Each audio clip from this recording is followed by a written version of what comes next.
Entre ces murs perdure un savoir-faire séculaire, presque oublié aujourd'hui. Celui de maître verrier. Gaël représente la dernière génération d'une famille de passionnés. Voici son père, Jean-François, et son oncle Jean-Luc.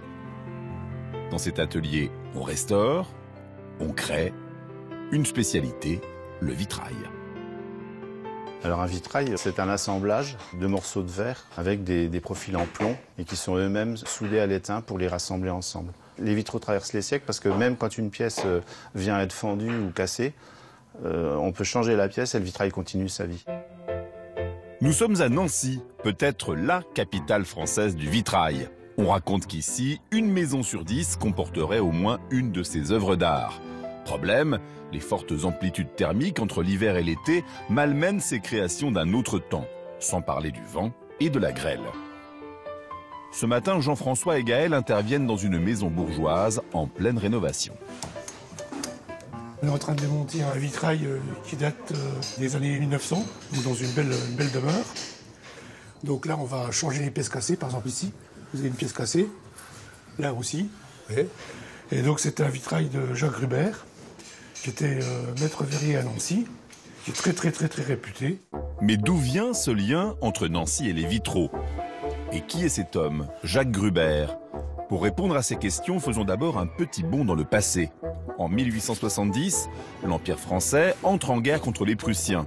Un an plus tard, Napoléon III est battu. La France doit céder l'Alsace et la Lorraine à l'Allemagne. Mais parvient tout de même à conserver Nancy, qui va vite se transformer en terre d'accueil.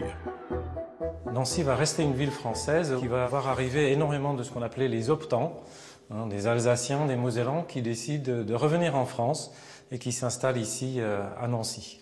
Et un de ces optants, alsaciens d'origine, était Jacques Gruber.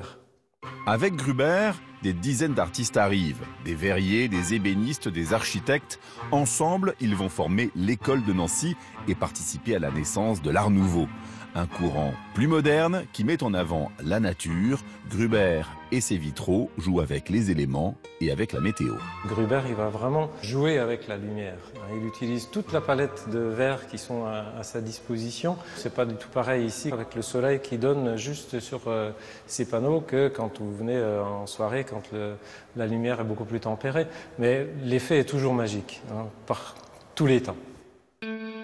Pour les Nancéens, les vitraux de Gruber font partie de l'histoire de la ville. Difficile de rester insensible au moment de les manipuler. Bah, ça fait toujours quelque chose. Après, c'est très délicat à enlever. On peut remarquer. On essaye de ne pas casser de pièces, là. Ouais. On va lui donner une deuxième jeunesse, quoi. La valeur de ces vitraux est inestimable. On parle de plusieurs dizaines de milliers d'euros. On va tomber. Ah oui, c'est cher, ça. Très cher. Il ne faut pas casser de pièces. Il faut prendre toutes les précautions nécessaires pour transporter ces œuvres d'art. Bon ben, c'est fini. En route pour l'atelier. Dans l'atelier, on restaure tout type de vitraux. Sur ces étagères, de nombreuses plaques de verre attendent patiemment de prendre la lumière. Puis ici, on a des verres opalescents qui sont très décoratifs. On a des verres aussi à structure. Le but de ces verres-là, c'est de faire jouer la lumière différemment en fonction de leur motif. Et puis sinon, ici, tout ce qui est là, c'est le plus noble en fait. C'est du verre soufflé à la bouche qui nous permet de refaire exactement les mêmes vitraux qu'au Moyen-Âge. Et chaque petite bulle éclate la lumière. Aujourd'hui, Jean-Luc doit découper de petites formes dans ce verre soufflé pour restaurer les vitraux d'une église. Ici, pas de machine, juste un outil. C'est une petite molette en acier qui crée une micro-fissure dans le verre. Ça crée une faiblesse et quand on met une pression, ça casse. Il faut que ce soit parfait parce que si on perd un demi-millimètre par pièce, au bout du panneau, ça va faire des centimètres. Il faut maintenant assembler les différents morceaux. Après avoir façonné les joints en plomb, Gaël positionne les losanges de verre sur un patron en papier. Je vais écarter le plomb. Je prends mon losange. Je vais glisser à l'intérieur. Je tapote et je mets un clou pour maintenir le tout. En fait, c'est un puzzle géant, quoi.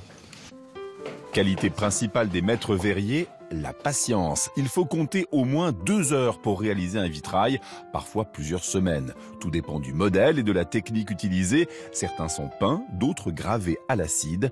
Pour celui-ci, Gaël a serti près de 200 losanges avant de passer le relais à son père. Là, je suis en train de refaire une soudure qui a été oubliée. Voilà. Donc là, maintenant, je vais mastiquer. Donc je vais introduire dans les plombs un mastic qui va, en séchant, assurer la rigidité et l'étanchéité du vitrail. Une bonne étanchéité pour résister aux assauts de la pluie. Une fois mis en place, ces vitraux résisteront à tous les temps. Et en cas d'éventuelle restauration dans quelques dizaines d'années, Gaël, Jean-François et Jean-Luc pourront compter sur les futures générations de maîtres verriers.